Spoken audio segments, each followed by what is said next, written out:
बिस्मिल्लाहिर्रहमानिर्रहीम, अस्सलाम वालेकुम। डीएसएल मीडिया में आप सबको खुशामदीद। एनालिसिस ऑफ एल्गोरिथम के आज के लेक्चर के अंदर हम देखेंगे क्विक सॉर्ट। क्विक सॉर्ट किस तरह से काम करती है, इसके अंदर तीन बेसिक प्रिंसिपल हैं। अगर हम इनको याद रख लें तो मेरे ख्याल से क्विक सॉर्ट को सॉल्व करना बहुत आसान होगा। क्विक सॉर्ट के अंदर जो तीन चीजें बेसिकली होती हैं, एक तो हमारे पास पाइवट होता है। पाइवट क्या होता है कि जहां से भी हम अपने अरे को जो है वो स्कैन करना शुरू करें, वो हम स्टार्ट से भी ले सकते हैं, पाइवट को एंड से भी ले सकते हैं, सेंटर से भी ले सकते हैं।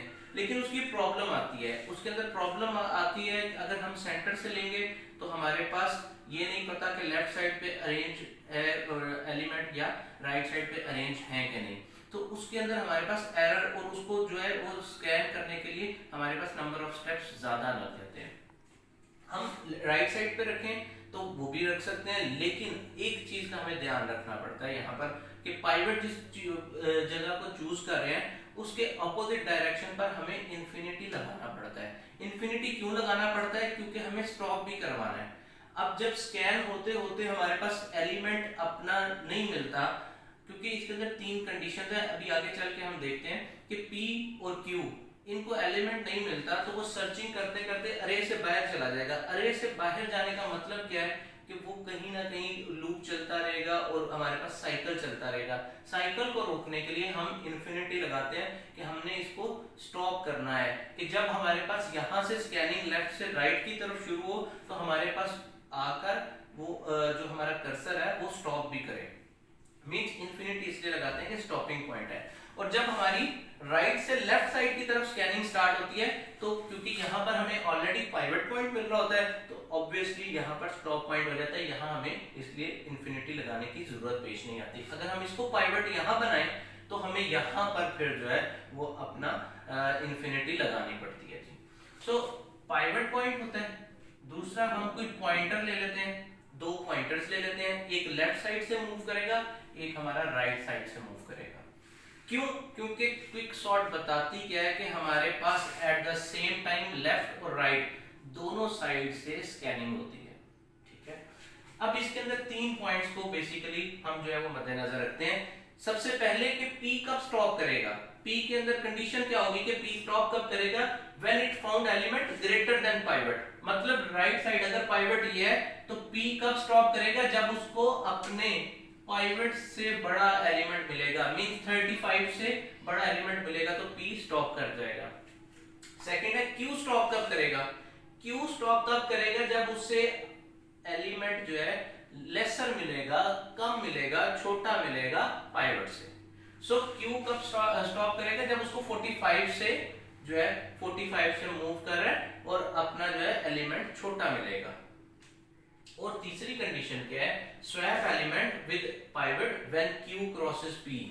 जब हमारे पास ये दोनों चलते आ रहे हैं, Q क्रॉस करके P की तरफ, P से आगे निकल जाए तो तब हम क्या करेंगे? तब स्वैपिंग करेंगे विद पाइवट। तब हम क्या करेंगे? Q को अपना स्वैप कर देंगे पाइवट के साथ। सो ये तीन बेसिकली हमारे पास जो रूल्स हैं, इनको अगर हम मेक श्योर कर लें तो हमारे पास क्विक सॉर्ट को सॉल्व करना बहुत आसान होता है। एक अरे मैंने ले ली है, इसको हम जो है ना इसके ऊपर क्विक सॉर्ट को अप्लाई करते हैं। पहला एलिमेंट मैंने पाइवट ले लिया, पॉइंटर 50 से रखा और 45 पे पॉइंटर रखा, दोनों एंड से मैं चलाऊंगा। पहले P जो है वो सर्च हुआ, 35 से 50 ग्रेटर है तो हमने पहले कहा था P स्टॉप कर जाएगा जब उसे एलिमेंट ग्रेटर मिल जाएगा। 50 ग्रेटर मिल चुका है, अब 50 ग्रेटर है तो इट्स मीन P स्टॉप हो जाएगा।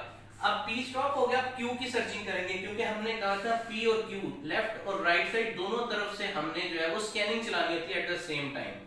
सो Q ने यहां से स्टार्ट किया, 45 से 35 ग्रेटर है, नहीं जी मूव करो आगे, क्योंकि छोटा एलिमेंट मिलेगा तब हमने जो है स्टॉप करना है। 90 ग्रेटर देन 35, नो, यहां से फिर आगे मूव करें। 20 is lesser than 35, means Q क्या करेगा? Q यहां से मूव होकर यहां आ जाएगा। क्यों? क्योंकि हमने कहा था Q ने तब स्टॉप करना है जब उसको एलिमेंट अपने पाइवट से स्मॉलर मिल जाएगा। सो दैट्स ऑल, यहां पर Q आकर रुक जाएगा और किसके साथ स्वैप करेगा? 50 के साथ, क्योंकि 50 जो है यहां पर P रुका हुआ था, P और Q आपस में एक्सचेंज करेंगे वैल्यूज को।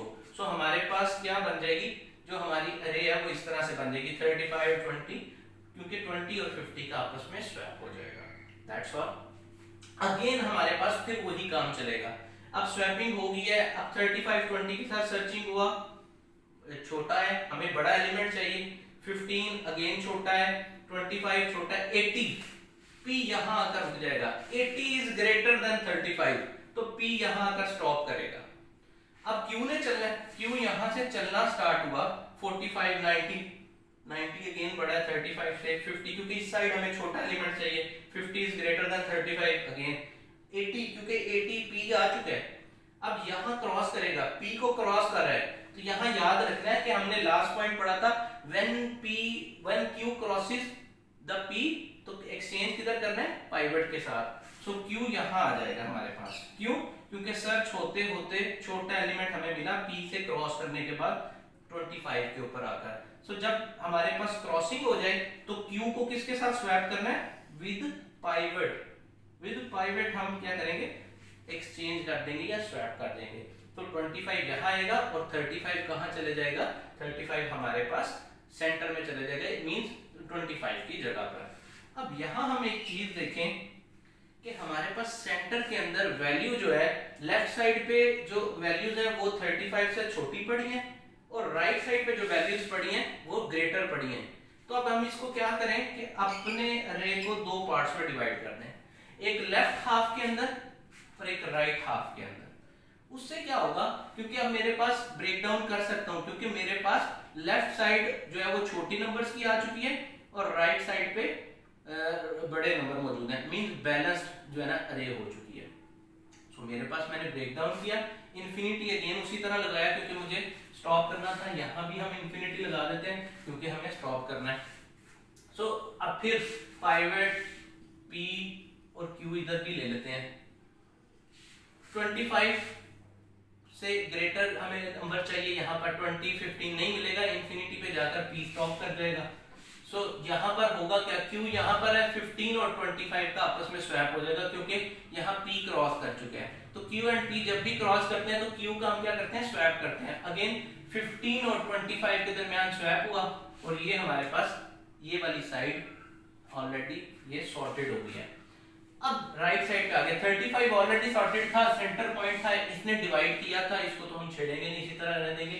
80 50 90 और 45 के दरमियान आप देख लेते हैं P Q, और अगेन हमारे पास ये पाइवट भी है 80। अब सर्चिंग होती जाएगी, 80 से ग्रेटर मिलेगा तो जाकर रुकना है। अब 80 से ग्रेटर जाकर यहाँ पर हमारे पास जो है वो P, अब यहाँ पर अब फिर अगेन सर्चिंग हुई, P यहाँ पर आकर हमारे पास स्टॉप किया। अब Q ने देखना है, अब यहाँ पर एक point 45 is already lesser than 80, 45 is already lesser than 80, तो 45 मूव ही नहीं, Q मूव ही नहीं करेगा, ऑलरेडी नंबर उसको छोटा मिल चुका है और P और Q के दरमियान हमारे पास एक्सचेंज होगा। तो ये इक्वेशन कुछ इस तरह से बन जाएगी, 45 और 90 आपस में एक्सचेंज हुए तो ये आ गया। अब अगेन स्टार्ट होगा, P छोटा नंबर यहाँ P यहाँ जाकर स्टॉप हुआ, Q चलेगा, Q यहाँ से यहाँ छोटा नंबर चाहिए, तो हमारे पास अगेन Q क्योंकि यहाँ पर क्रॉस कर जाएगा, Q क्रॉस किया तो इसका मतलब क्या है, एक्सचेंज किधर होना है, 45 और 80 के दरमियान। 45 और 80 के दरमियान एक्सचेंज हुआ तो हमारे पास क्या होगा, ये इस तरह से अरेंज हो जाएगी, मींस सॉर्टेड फॉर्म में हमारे पास ये साइड भी हो जाएगी। अगेन हम करेंगे क्या, इनको मर्ज कर देंगे, लेफ्ट साइड राइट साइड, और जो सेंटर में हमारे पास जिसने हमें सेंटर पॉइंट ने दो हाफ में डिवाइड करके दिया था उसको हम मर्ज करेंगे और हमारे पास सॉर्टेड अरे इस तरह से आ जाएगी। अब इसकी टाइम कॉम्प्लेक्सिटी क्या निकलेगी, टाइम कॉम्प्लेक्सिटी, क्योंकि दो हाफ्स में हमें हमारे पास सेंटर पॉइंट ने डिवाइड किया था लेफ्ट और राइट हाफ में, तो n/2 और n/2, ये तो हमारे पास साफ पता चल गया कि हमारे पास टाइम कॉम्प्लेक्सिटी n/2 आएगी क्योंकि दो हाफ्स में डिवाइड हो रहे हैं। अब प्लस n, ये प्लस n क्यों आ रहा है, क्योंकि हमारे पास हर दफा पूरी अरे जो है वो स्कैन हो रही है। जब हम लेफ्ट हाफ को चेक कर रहे थे या राइट हाफ को, पूरी अरे दोबारा स्कैन होती थी, तो हर टाइम जो स्कैन होती है हमारे पास अरे, उसकी वजह से NB हमारे पास जो है वो साथ आएगा। सो ये क्या हो गया, 2T n/2 प्लस n। सो इसकी कॉम्प्लेक्सिटी इन शॉर्ट वर्ड्स हम कैलकुलेट करें क्योंकि ये something like this log n की फॉर्म में हमारे पास आएगा और साथ में हमारे पास n, तो इसकी टाइम कॉम्प्लेक्सिटी हमारे पास क्या आएगी, n log n। सो ये था हमारे पास क्विक सॉर्ट। किस तरह से हम क्विक सॉर्ट को ड्राइव करते हैं, किस तरह से उसको हम ये स्टेप्स अप्लाई करते हुए इसकी जो है सॉर्टिंग करते हैं, और हमारे पास टाइम कॉम्प्लेक्सिटी उसकी क्या आती है, that is n log n। So ये था हमारा आज का lecture. If you have any query feel free to contact me in comment box. अस्सलाम वालेकुम वरहमतुल्लाह।